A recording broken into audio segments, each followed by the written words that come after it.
Yeah, we heard you loud and clear. Way too low in the Iron Bowl, huh? Today, we're setting the record straight with our top 10 college football rivalries. And trust us, you won't believe where we put the Egg Bowl. Let's get in.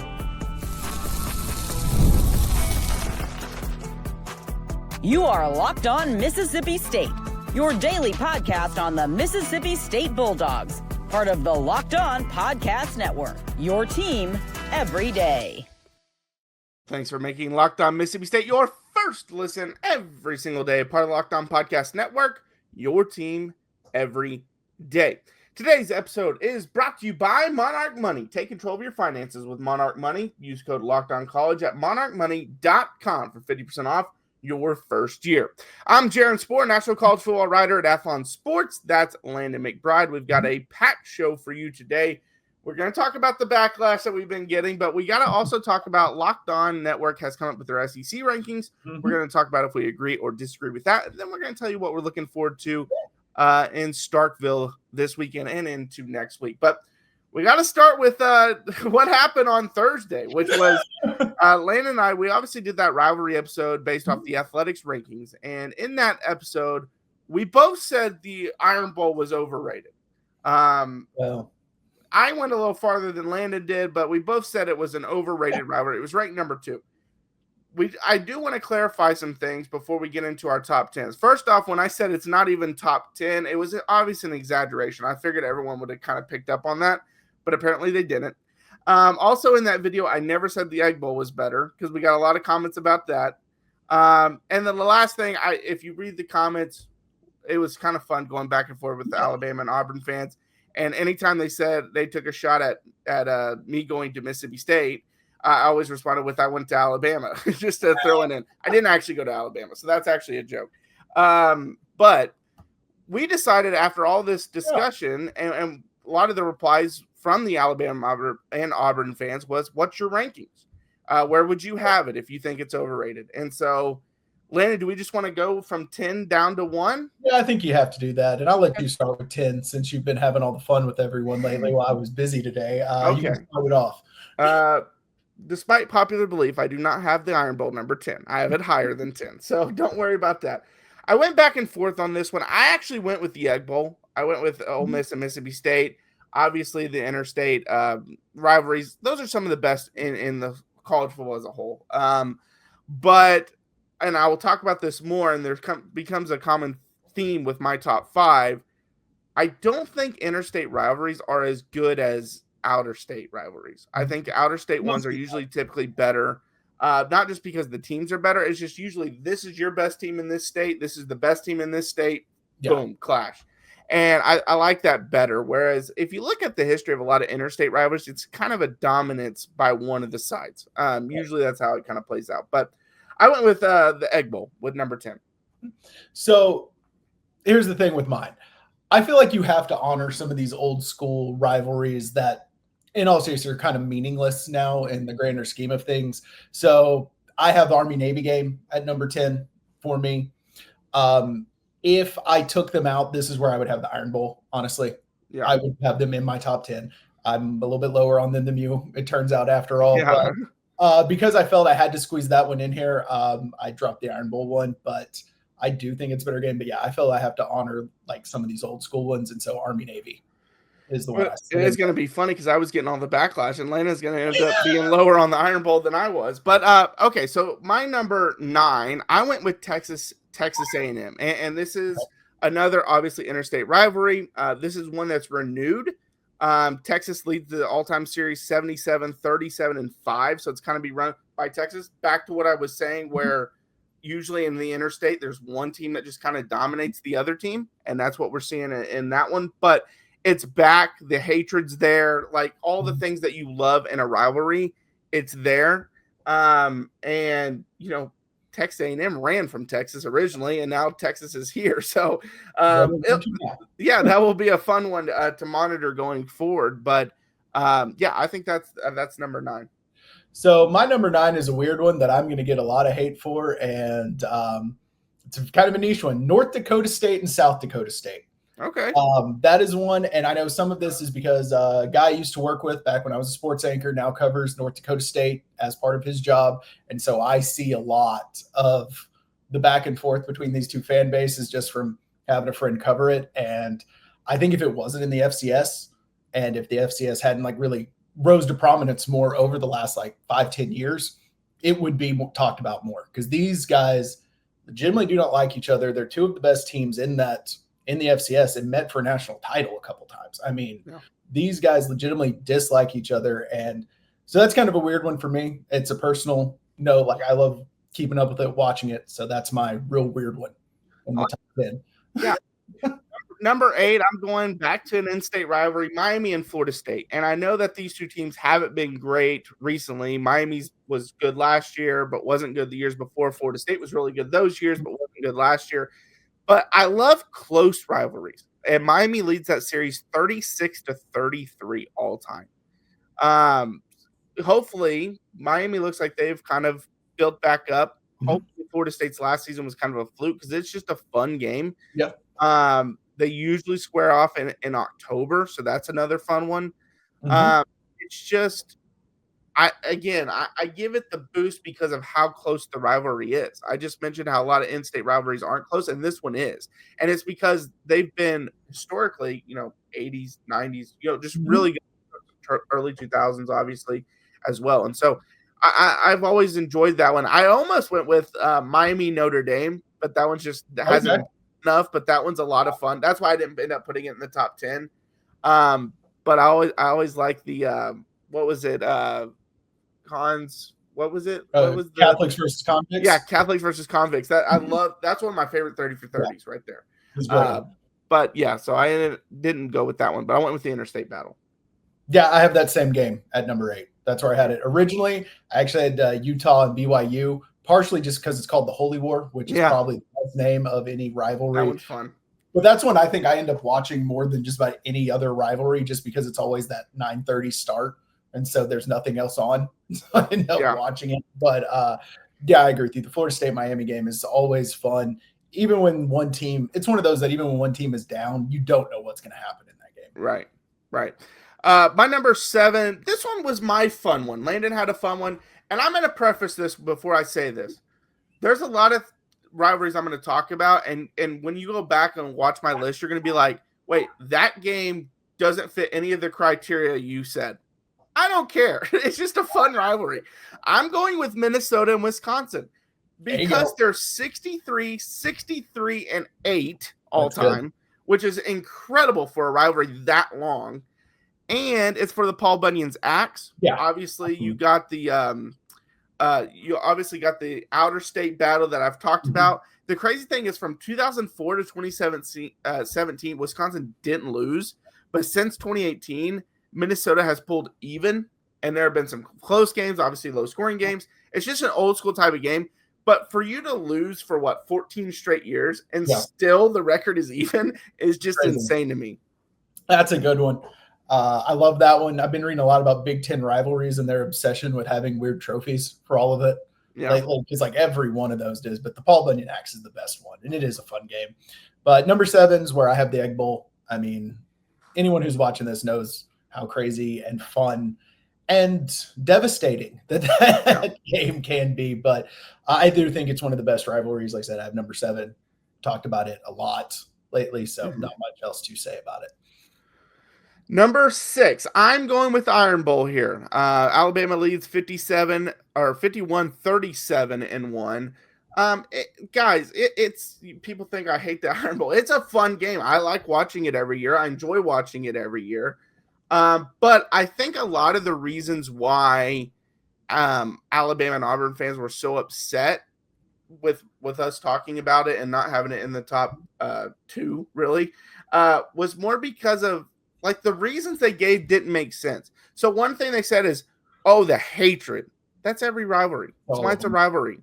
Okay, you're not special for hating the other team. That's also, every rivalry. I just said from the outside, it's hard to pick up on the hatred. Some of these you really. And that's what I was going to say too. Yeah, nationally, we know y'all hate each other, but I mean, it's not a national significant rivalry. And I had someone else say, hey, from 2009 to 2013, every single winner of that game played for the national championship. Yeah, because Alabama was great. Like, yeah, I know Cam Newton had the 1 year, then you have the kick 6 year, so Auburn had 2 of those, but it helps when Alabama's as dominant as Alabama is. Yeah. And has been under Nick Saban. But my biggest knock on them is, since Saban took over, Alabama's obviously been dominant, and Auburn's had a year or 2 here and there that they've been good, but overall haven't been. And then the decade before that was the reverse. Auburn was really good. Alabama wasn't any good. Not really a decade, but from 2002 till 2007 when Saban took over. Another thing I hear people say, oh, the atmosphere is incredible. Again, that's a rivalry thing. The atmosphere is going to be incredible. And the video that 2 people sent me was the kick 6 game. That's 2 top 4 teams. Yes, the atmosphere is going to be great. Yeah, and it was a crazy play. Of course, it's going to, that's not really making an argument there. Right. Okay, so we're running over time here, but you go with number 6. All right, number 6. I think we need to pick it up. This one is another kind of weird one, but it's one I really enjoy. Oregon State. That's one that you really feel the hatred from the outside, and it's historically a little bit closer than you think. I mean, Oregon does kind of dominate it, but it's only by 20 games, not like 50, 60, 70 like we see in some matchups. One I always enjoy. Yeah, number 5 for me, I got Florida, Georgia, the world's largest outdoor cocktail party. I think it's better than the Iron Bowl because it's less tied to just state pride. This rivalry has broader recruiting and playoff implications. Obviously, has the border. I know Florida hasn't been great the last couple of years, but they've usually are pretty good. I love neutral site rivalries. Again, that's a theme you're going to see, so that's why I got that one at number 5. I agree with you. I also had that one at 5. So okay. And number 4, I got USC and Notre Dame. And the reason why I think it's better than the Iron Bowl, because of the national landscape. You could argue there's not 2 better programs going at it as a rival. OU Texas is obviously a great one, but USC and Notre Dame are both top 5 rivalries.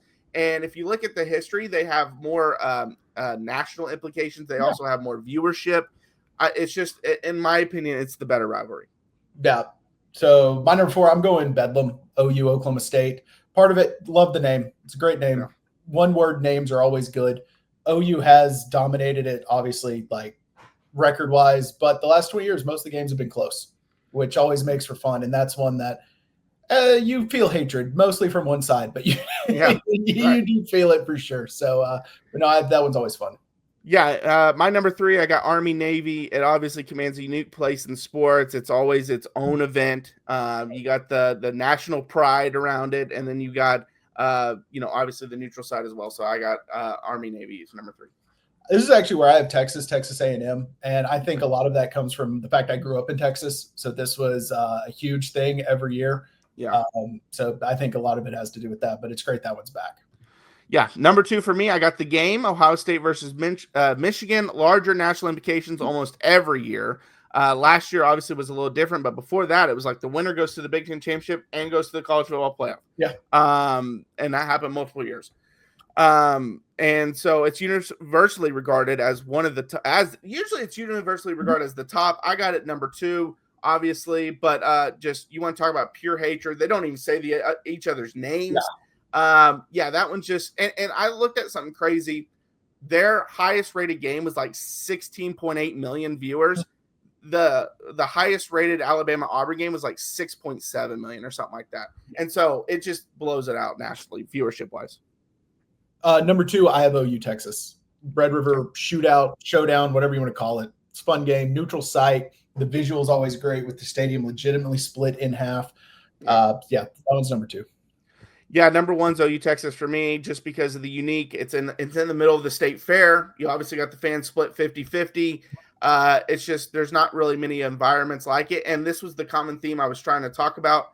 All of my top 5 are out-of-state rivalries, and 3 out of the 5, I believe, are all neutral site games. So it just shows how much I put that into account in my rankings. Number 1, I have the game. Michigan, Ohio State, for all the reasons you said. I never miss it. So, number 1.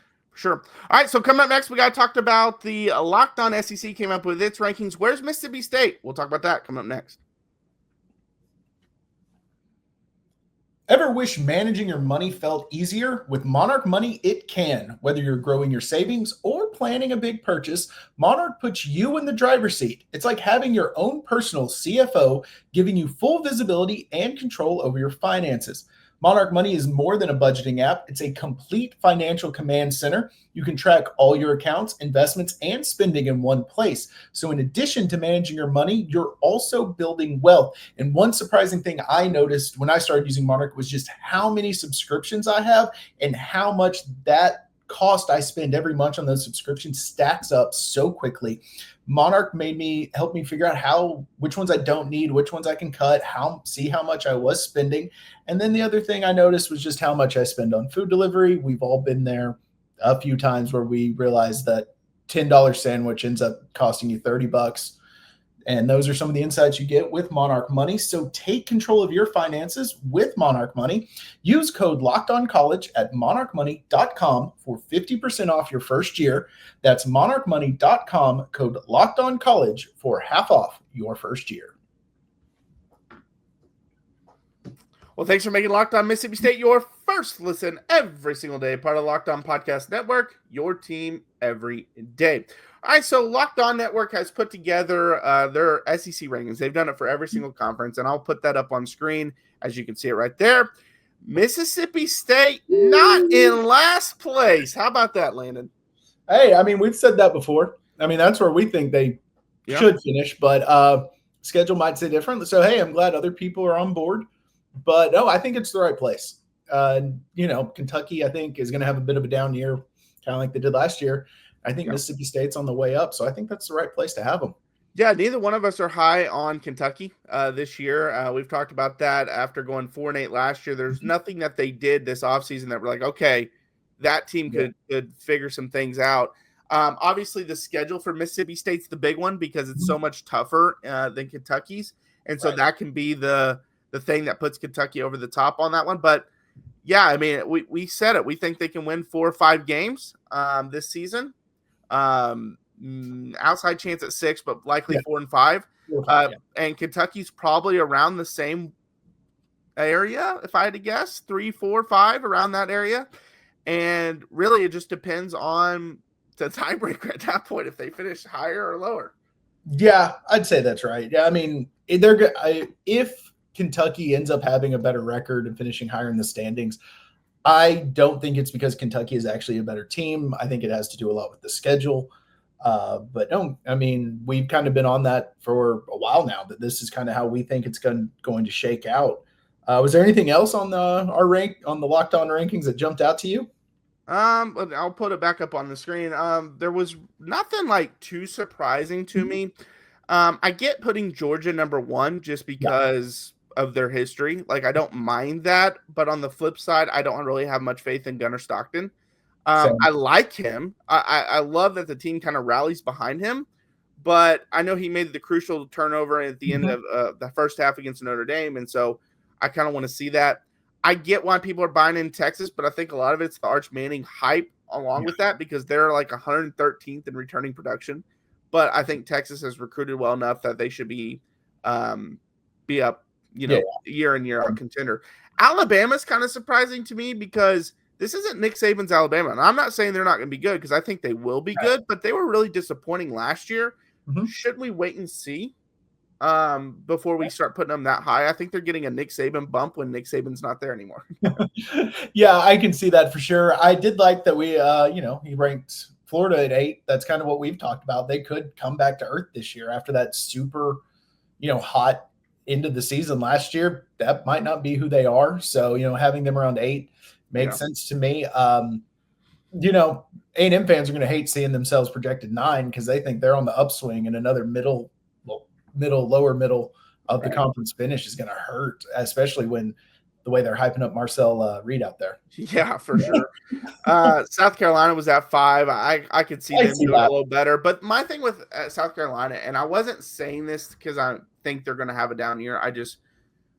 How many times have we seen in the past a team kind of come out of nowhere, have a really good year, then they return some players, in this case, Lenore Sellers, the star quarterback, Dylan Stewart, the star pass rusher, and they get all this hype. Okay, they've turned the corner. They're going to rattle off another great season. and then they go back to back. They go back down to where they were. Right. I'm not saying South Carolina is going to do that. Don't put that out there. I don't need another fan base on my case. I just think we've seen that so many times. It wouldn't surprise me if that happened.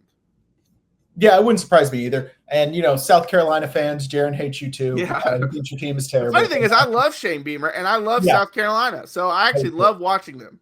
Yeah, I do too. But no, that's good. And I think LSU probably ends up finishing second. I actually wouldn't be surprised if they won the conference. Yeah, I wouldn't either. I agree. I think they have the best quarterback, and that's something I tend to bet on is who has the best quarterback.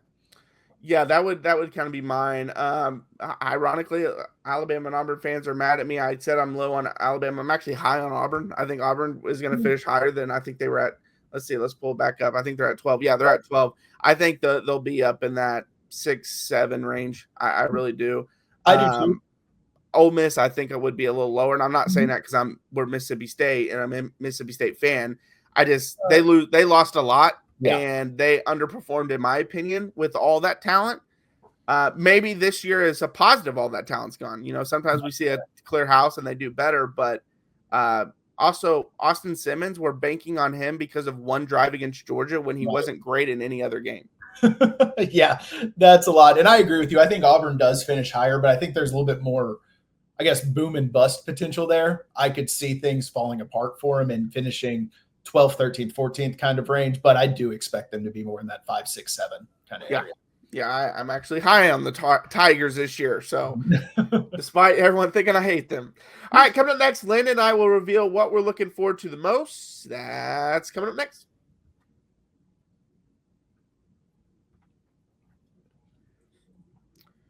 Well, thanks for making Locked On Mississippi State your first listen every single day, part of the Locked On Podcast Network, your team every day. Landon, what are you looking forward to the most? Looking forward to this comment section. Yeah, for real. But honestly, this weekend, just kind of watching football recruitment. That's really kind of where we are with the season. That's what's over the weekend. But media days are coming up, so I'm looking forward to that. Really, media days. Media days is something I'm looking forward to a ton because I like it every year. And I know it's a lot of coach speak, so you don't get a whole lot out of it, but you can kind of get a vibe of the programs. Also, I get really excited because that means football season is literally around the corner once media days gets underway.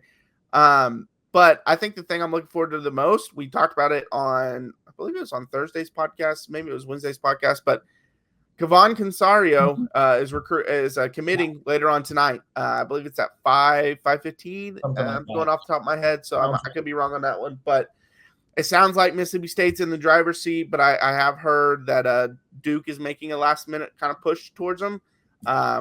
Obviously, Georgia's kind of in the background, but there's a couple ACC schools pushing at them. I can't remember who the other one was with Duke, but that's just something to keep an eye on. Right. And it sounds like, with all recruiting though, but whoever he ends up going to is probably not over at that point. Right. So yes, you can get excited if he commits to the Bulldogs, but gotta keep don't think this one's over yet. But that's something I'm looking forward to. That would be a massive get for them.